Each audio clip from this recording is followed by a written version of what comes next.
अब ये भाव समास को समझने के लिए आपको ये टेबल जो है ये सारणी अच्छे से याद करनी है। अगर ये कर लिया ना तो समझ लो आपका अव्ययी भाव समास कंप्लीट है। कैसे वो देखो, अव्ययी भाव समास के लिए पहली बात तो यह है आपको ये आपके सिलेबस में अव्यय दे रखे हैं, या आपके कोर्स में अव्यय दे रखे हैं। अगर आपको समास की आपको देखो क्वेश्चन ऐसे आएगा कि आपसे पूछा जाएगा कि समास का नाम क्या है, ये तो तय है समास का नाम पूछा जाएगा, तो 3 नंबर में से 1.5 नंबर तो नाम बताने के हैं। ठीक है भाई, आधा एक क्वेश्चन जो आएगा वो 1 नंबर का है, उसमें आधा तो समास विग्रह करने का है और आधा नाम बताने का है। ठीक है, इस तरह से तो मतलब इस तरह से आधा आधा करके 3 में क्या होगा 1.5, तो 1.5 नंबर जो है वो तो नाम बताने के। नाम कैसे पहचानोगे वो देखिए, यदि समस्त पद आता है मतलब समास आता है और उसको देखते ही आप नाम कैसे बताओगे, तो यहां देखना अगर उसके पहले आगे इनमें से कोई सा भी अव्यय लग रहा है, ध्यान देना, अगर इनमें से कोई सा भी अव्यय लग रहा है तो आप आंख में से कर देना अव्ययी भाव समास। समझ रहे हो, अगर इनमें से कोई सा भी अव्यय लगा हुआ है तो समास कौन सा होगा, अव्ययी भाव समास। जैसे मैं आपको उदाहरण बोलूं कि आपसे कहा जाए उपनदी, तो क्या है अव्ययी भाव समास। आपसे कहा जाए कि यथा दिनम, अव्ययी भाव समास। सबलम, अव्ययी भाव समास, क्योंकि आगे क्या लगा हुआ था से। तो यहाँ पर जो आगे देख लेना, आगे अगर इनमें से इन 6 में से कोई सा भी अव्यय लगा है तो समझ लेना समास कौन सा है, अव्ययी भाव समास। ठीक है, लेकिन समास समस्त पद आएगा तब कैसे पहचान लोगे, लेकिन अगर विग्रह आ गया, विग्रह आ गया आपका समास विग्रह हो गया, तो समास विग्रह से कैसे पहचानोगे, तो समास विग्रह में इनको देख लेना। ठीक है, अगर बाद में समास विग्रह में बाद में इनमें से कुछ लग रहा है समझ लेना समास अव्ययी भाव समास है। जैसे मैं आपसे कहूं कि बताओ कि जलस्य अभाव है, क्या लगा हुआ है, अव्ययी भाव समास। भाव लग रहा है ना, समास क्या होगा, अव्ययी भाव समास। मैं ये कहूं कि चक्रेण सहितम, क्या लगा हुआ है, सहितम है लास्ट में, क्या होगा अव्ययी भाव समास। दोनों तरफ से पहचानेंगे तो नाम की समस्या खत्म। अव्ययी भाव समास में कोई दिक्कत है क्या, नहीं है। ठीक है, तो नाम की समस्या तो खत्म हो गई कि आप अगर समास आता है तब तो इससे पहचान लेना और विग्रह आता है तो इससे पहचान लेना। लेकिन समास विग्रह कैसे करेंगे उसके लिए भी ये सारणी काम आएगी। कैसे हो सुनिए, जैसे मान लो फॉर एग्जाम्पल मैं सबका एक उदाहरण समझा रहा हूँ। प्रति का होता है दीक्षा, बार बार। ठीक है, जैसे कि मान लो उदाहरण में आ रहा हूं, जैसे ये आ जाता है प्रतिदिनम, प्रतिदिनम, प्रतिदिनम आ गया। तो अब यहाँ प्रति से पहचान लो कि अब समास क्या है, लेकिन विग्रह कैसे करोगे, विग्रह के लिए क्या हुआ है दीक्षा यानी बार बार। ठीक है, तो बार बार का मतलब है इसमें मूल शब्द क्या है, प्रति तो क्या है अव्यय है, बाद में क्या लिखा हुआ है दिनम। तो बाद वाले शब्द को 2 बार लिख दो। ठीक है, तो दिनम जो है ना इसको 2 बार लिखो, दिनम दिनम, और बाद में लिखो दिनम दिनम प्रति, हो गया। ठीक है, जैसे प्रति क्षणम क्या बनेगा, क्षणम क्षणम प्रति, प्रत्यध्यापकम अध्यापकम अध्यापकम प्रति। ठीक है, प्रति पलम पलम पलम प्रति, कोई दिक्कत है, ऐसे कर दो।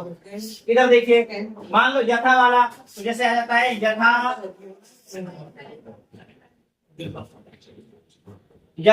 दिनम, इसको देखो यथा दिनम, तो यहाँ पर देखो यथा जो है ना दिनम दिनम नहीं, वो तो 2 बार से लिख रहे थे जो बार बार आ रहा था ना प्रति था इसलिए, लेकिन यहाँ पर क्या है अंतिक्रम में, क्या है इसका अंतिक्रम में। तो आपको करना क्या है कि देखो उत्तर पद में ये मैंने लिखा है कि समास विग्रह करने पर, जब विग्रह करोगे उत्तर पद कौन सा है, पीछे वाला। ठीक है, इस दिनम में कौन सी लगा दो, द्वितीया, दिन की द्वितीया, दिनम फल की फलक में होती है ना द्वितीया, तो मैंने कहा द्वितीया में हमेशा मैं लगता है, तो यहाँ क्या होगी दिनम और द्वितीया विभक्ति लगा करके जो इसका अर्थ है वो लिख दो, क्या होगा दिनम अंतिक्रम में। यथा दिनम का क्या हो जाएगा दिनम अंतिक्रम में। यथा बलम क्या बनेगा बलम अंतिक्रम में। यथा गुरु, गुरु का क्या गुरुम, गुरुम अंतिक्रम में। ठीक है, गुरु के अनुसार ऐसे हो जाए। आगे देखो अगर सह लग रहा है, जैसे मान लो आ जाता है कि सह बलम, सह बलम, सह लगा हुआ है, तो अब इसमें क्या करना है कौन सी होगी लगेगी? क्या बल की तृतीया, बल की तृतीया क्या होगी? राम है रामम रामे, तो बल बले बले, और क्या जोड़ दोगे? सहितम, बलेन सहितम। ठीक है, जैसे कि सैधनम धनेन सहितम। ठीक है, समझ गए? मतलब ये विभक्तियां आपको लगानी है विग्रह करते समय और ये लिख देना है। ठीक है, हो गया काम। यहाँ देखो षष्ठी विभक्ति इस ये वाला देखो उप, तो जैसे उपवनम, तो इसमें देखो पद क्या है? वन, तो वन में कौन सा लगाओ? षष्ठी। क्या बनेगा? वनस्य, वनस्य क्या लिख दो? समीपम, वनस्य समीपम। ठीक है, उपनदी, नदी की षष्ठी क्या बनेगी? नद्या, यायः, नद्या समीपम। उपगुरु क्या बनेगी? गुरु की षष्ठी। गुरु में उकारांत पुल्लिंग शब्द है, तो ना वे ओहो ओहो औ ओहो गुरो, गुरो समीपम। काम आएंगे सब ग्रुप ये यहाँ भी काम आएंगे। ठीक है, गुरु समीपम ऐसे बना दो।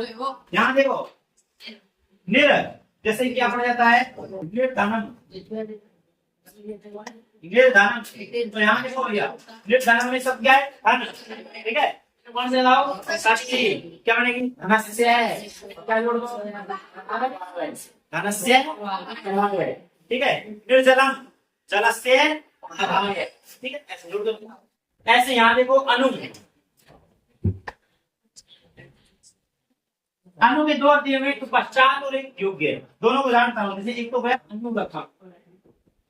ठीक है, अब यहाँ देखो रथस, यहाँ पर रथ है, रथ में कौन से लाओ? षष्ठी। बनेगा क्या? रथस्य क्या?